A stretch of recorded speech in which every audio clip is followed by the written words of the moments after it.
Today I'm going to talk to you about Lyme disease. I'm Emma Hammett, the founder and CEO of First Aid for Life and firstaidforpets.net.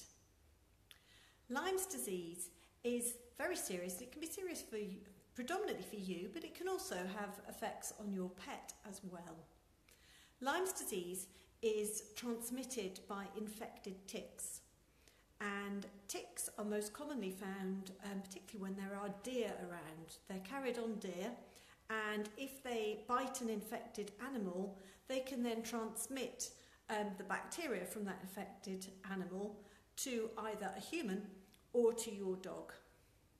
When you've been walking out in bracken and woodland, it's really important to check both yourself and your pet straight away as soon as you get in, to see whether or not you've brushed against anything and a tick has become attached. If you've got ticks on your clothes, brush them off, make sure you are disposing of them carefully, and check all round, particularly round by your socks and where the top of your boots come, and check your pet.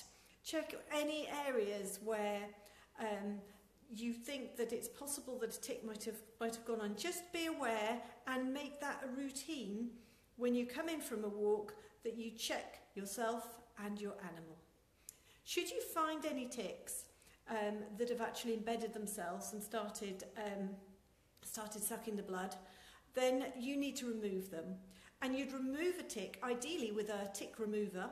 So if you go to your vet, or if you go online, you can buy tick removers very easily, and they're very cheap and they have clear instructions, and you literally just put them in and you're able to just remove the tick without leaving any bits of the tick behind inside either yourself or your pet. Have a separate one for you and a separate one for your pet. And if you haven't got a tick remover, then use tweezers, but be very careful that you don't leave any parts of the tick inside you or your pet, because they can become infected. Don't be tempted to burn them off or use anything that you may find on the net other than tweezers or a tick remover to remove them, because you can make things worse. Every year in the UK, there's between 1,000 and 3,000 new cases of Lyme disease in humans. And Lyme disease in humans is incredibly serious, or it can be incredibly serious. If it is treated early, it is completely treatable. It is a bacterial infection, and prompt antibiotics, if it's recognised by your GP, can clear it up completely.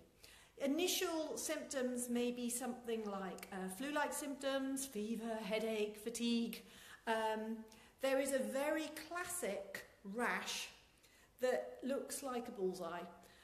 It's slightly raised. It may not be in the same part of your body as where you were actually bitten. Don't wait for a rash. Only about 1 in 3 affected people will get the rash, and it's far more important that if you are feeling suddenly unwell and you have that sort of flu-like symptoms, that you do go to your GP promptly, and that you tell them that you have been walking in woodland, and ask them if it's possible that it could be Lyme disease. So ask the question, and if they think that it's feasible, then they will hopefully start you with prompt antibiotics. If, as I said before, if it is treated promptly, then you can make a full recovery. However, if it isn't treated promptly, Lyme disease in human has a lot of long-term, very severe side effects. It can cause inflammatory arthritis, so long-term pain and swelling in the joints. It can damage your nervous system. It can cause paralysis of your facial muscles. It can lead to memory loss and disturbances in your brain. It can lead to heart problems and heart failure, and it can cause meningitis. So please take this very seriously, and if you are concerned that you may have been bitten by a tick and you are now not feeling very well, see your GP. Now for dogs can get Lyme disease. Only about 5 to 10% of affected dogs, so dogs that have actually got Lyme disease, have any symptoms. And if they do have symptoms for your pet, it's likely to be a fever. It might be recurrent lameness and swelling from the joints. So similar to humans, this inflammatory type arthritis. They may go on to develop progressive kidney disease, and they could have loss of appetite, and get them checked out. If you think that there's a possibility they may be suffering from Lyme disease, they need to see the vet.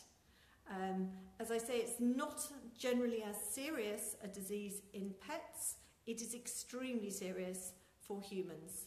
But if it is treated promptly, you can make a full recovery. I do hope this is helpful, and thank you very much for listening. So that's Emma Hammett from firstaidforlife.org.uk and firstaidforpets.net.